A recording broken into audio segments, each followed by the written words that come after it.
Vous souhaitez organiser un projet ou soutenir une cause qui vous tient à cœur, pourquoi ne pas créer une association type loi 1901? Indépendamment de votre âge, de votre nationalité ou de vos compétences, ce statut vous permet de créer l'association de votre choix en bénéficiant d'avantages multiples. LegalPlace a accompagné plusieurs milliers d'entrepreneurs à créer leur association en ligne. L'avantage, c'est que c'est simple, rapide, efficace et surtout très économique. Je suis Romy de LegalPlace, voyons ensemble qu'est-ce qu'une association type loi 1901.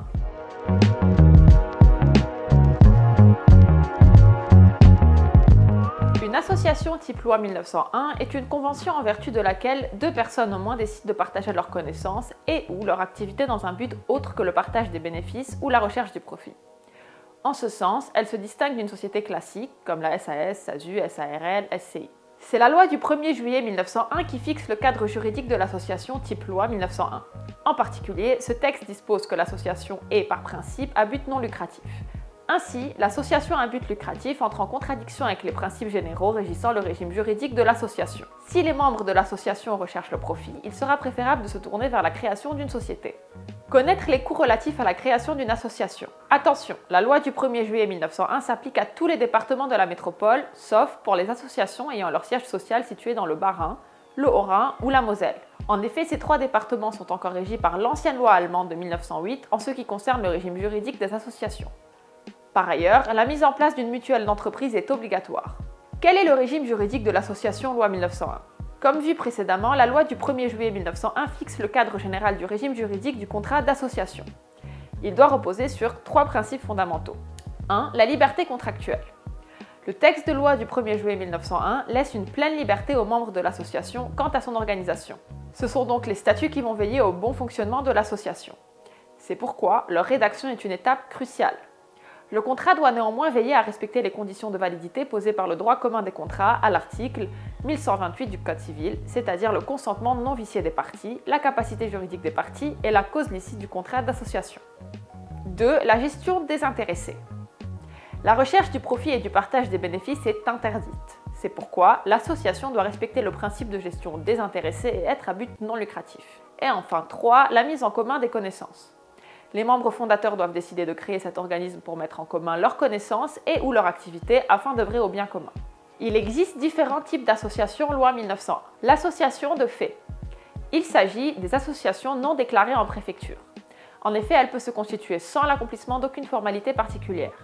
Attention, une association de fait ne possède pas la capacité juridique, ce n'est donc pas une personne morale à part entière.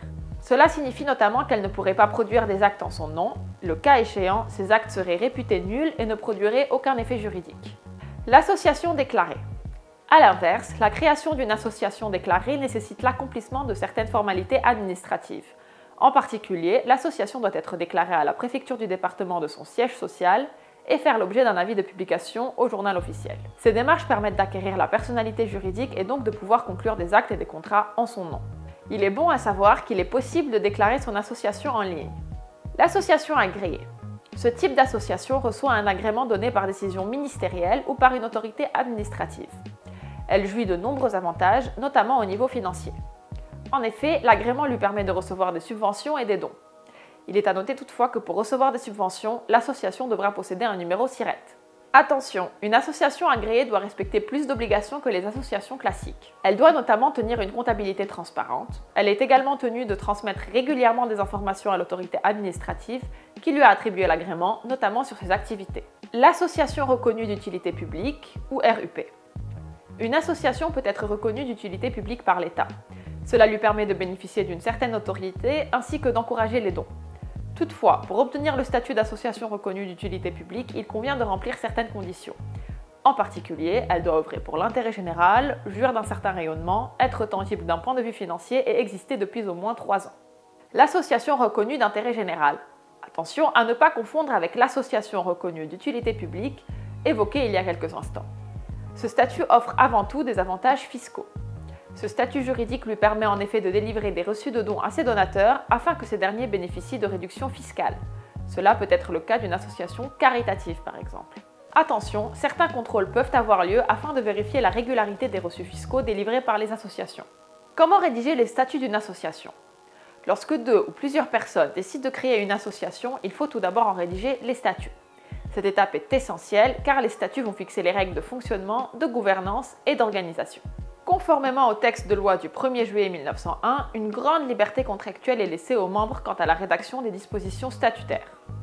Néanmoins, il est vivement recommandé de mentionner le nom, l'objet, c'est-à-dire son domaine d'activité et son champ d'action, l'adresse de son siège social. Il pourra s'agir du domicile personnel de l'un des membres fondateurs ou bien de locaux professionnels loués au titre d'un bail commercial ou d'un bail professionnel. Les conditions d'adhésion des membres, par exemple, il pourra être prévu le paiement d'une cotisation et ou le remplissage d'un formulaire d'adhésion. Les règles de fonctionnement, en particulier, pourront être désignés les membres du bureau.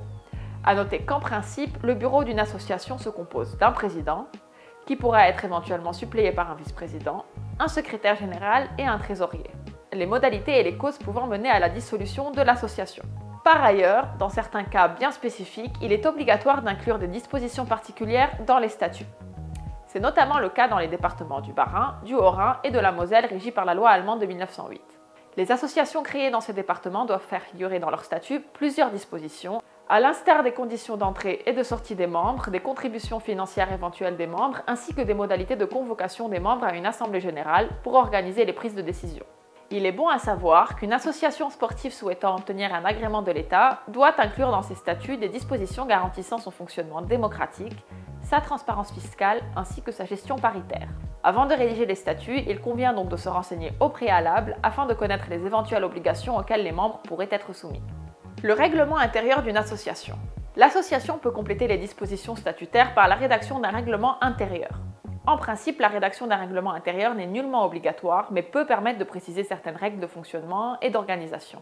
Toutefois, il convient de noter que dans certains cas, la loi rend obligatoire la rédaction d'un règlement intérieur. Il s'agit des associations sportives rattachées à une fédération agréée, reconnues d'utilité publique, associations agréées de pêche et de protection du milieu aquatique, associations bénéficiant de fonds publics, et enfin, associations ayant expressément prévu dans les statuts la rédaction d'un règlement intérieur. En effet, les statuts ont valeur de loi. Les dispositions statutaires doivent donc être scrupuleusement respectées par les membres de l'association sous peine de sanctions. La loi n'impose nullement le contenu du règlement intérieur. Néanmoins, pour avoir de la valeur aux yeux des membres, il pourra être utile de préciser certaines règles telles que les modalités d'adhésion, le respect de certaines règles de discipline, la gouvernance, notamment les membres du bureau, ainsi que les règles concernant l'accès au matériel et aux locaux. Le règlement intérieur pourra par ailleurs assortir ces mesures de sanction en cas de violation des dispositions du règlement par l'un des membres, comme par exemple une exclusion temporaire. Attention, pour être valables, les sanctions prévues en cas de violation du règlement intérieur, s'il en existe, doivent être proportionnées aux fautes commises. Il est bon à savoir que pour être respecté et connu de tous, il est vivement conseillé d'afficher le règlement intérieur dans les locaux de l'association, voire de le rendre accessible sur son site web. Il pourra être également prévu de le faire signer par les nouveaux membres lors de leur adhésion à celle-ci. Le fonctionnement d'une association. Comment ça marche ? Comme nous l'avons déjà évoqué, le fonctionnement d'une association est, en principe, organisé dans les statuts, voire le règlement intérieur. Toutefois, la loi impose une gestion désintéressée. Cela signifie que l'association ne doit rechercher ni le profit ni le partage des bénéfices. Il est par ailleurs possible d'embaucher des salariés. Dans ce cas, il convient de rédiger un contrat de travail, CDI ou CDD notamment. À ce titre, les salariés percevront une rémunération en contrepartie d'une prestation de travail. Conformément au droit du travail, les salariés seront par ailleurs reliés aux membres fondateurs par un lien de subordination. Cela signifie notamment que les membres fondateurs disposent à leur égard d'un pouvoir coercitif. De surcroît, afin de veiller au bon fonctionnement de l'association, il est recommandé de nommer des organes de gouvernance. À ce titre, un bureau pourra être désigné dans les statuts. Ce bureau est composé de divers membres, le président, le secrétaire général et le trésorier. Les membres du bureau sont considérés comme des dirigeants. À ce titre, ils peuvent percevoir une rémunération pour leur mandat social. Dans ce cas, la rémunération des dirigeants de l'association doit être prévue dans les statuts de celle-ci. Il s'agit du principe de transparence. En revanche, l'association ne peut utiliser ni les subventions ni les fonds publics qu'elle perçoit pour rémunérer ses dirigeants. Le régime fiscal d'une association type loi 1901. Comme vu précédemment, une association est, par principe, à but non lucratif. De ce fait, elle est normalement exonérée du paiement des impôts commerciaux, TVA, contribution économique territoriale et impôts sur les sociétés. En revanche, si ces activités lucratives constituent l'essentiel de son domaine d'activité, alors les recettes enregistrées par celle-ci seront assujetties à l'impôt sur les sociétés ou IS. De la même façon, elle peut être assujettie à la TVA et à la contribution économique territoriale ou CET sur ses seules activités lucratives. Il est bon à savoir qu'à ce titre, il peut être conseillé de dissocier les activités lucratives et non lucratives. À ce titre, il peut être conseillé de dissocier les activités lucratives et non lucratives. Pour apprécier le caractère lucratif de l'association, différents critères doivent être pris en compte. Sa gestion des intéressés, sa concurrence éventuelle vis-à-vis du secteur commercial, ses méthodes de gestion et le montant annuel des recettes qu'elle réalise. C'est le trésorier qui sera en charge de la transparence fiscale. Il sera par ailleurs tenu de préparer le plan comptable de l'association. Il est à noter que selon la taille de l'association, les obligations comptables sont plus ou moins étendues. En particulier, certaines d'entre elles devront consigner dans un registre tous les mouvements et les opérations réalisées par l'organisme de façon chronologique. Alors, en quoi LegalPlace peut vous aider à créer votre association loi 1901 ? LegalPlace a accompagné plusieurs milliers d'entrepreneurs à créer leur association en ligne. L'avantage, c'est que c'est simple, rapide, efficace et surtout très économique. En moyenne, 4 fois moins cher qu'en passant par un avocat ou un expert comptable. Il suffit de remplir un formulaire et nos équipes de formalistes s'occupent de tout à votre place. Vous pouvez retrouver la liste de toutes ces étapes et leurs détails ici. Si vous avez aimé cette vidéo, n'hésitez pas à vous abonner à notre chaîne YouTube. De nombreuses vidéos sont à venir. N'hésitez pas aussi à laisser un commentaire en dessous de la vidéo. Je suis Romy de LegalPlace, à bientôt!